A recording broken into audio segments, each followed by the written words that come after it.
फैसला देना चाहती हूँ। ভারতীয় রিয়েলিটি টিভি শো বিগ বস এটি সেলিব্রিটি এবং সাধারণ মানুষদের নিয়ে একটি রিয়েলিটি শো যেখানে অংশগ্রহণকারীদের একটি বাড়িতে একসাথে রাখা হয় এবং তাদের নিয়মিত জীবনযাত্রা, মতবিরোধ, সম্পর্ক এবং আচরণ দেখানো হয়। বাংলাদেশের অনেকেই আছেন বিগ বসের ভক্ত যারা নিয়মিত টিভিতে বা সামাজিক যোগাযোগ মাধ্যমে বিগ বস দেখে থাকেন।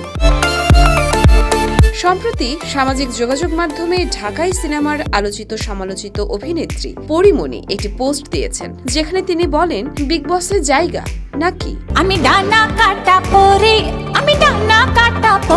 ভারতের সাথে বাংলাদেশের এই মুহূর্তের চলমান সম্পর্কে পরিমণির দেওয়া এই স্ট্যাটাসে সবাই নড়ে চড়ে বসেছেন। তবে তিনি আসলে বিগ বসে যাচ্ছেন কিনা এই বিষয়ে তেমন কিছু জানা যায়নি। সেই পোস্টের কমেন্ট বক্সে ভক্ত অনুরাগী থেকে শুরু করে নেটিজেনরা শুভেচ্ছা জানিয়েছেন।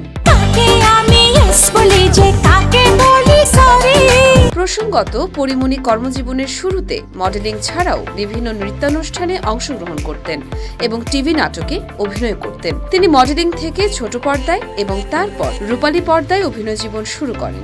এদিকে পরিমণির প্রেম বিয়ে নিয়ে কম চর্চা হয়নি। তো দর্শক কি মনে হয়, সত্যি কি পরিমণি এবার সালমান খানের বিগ বসে যাচ্ছেন?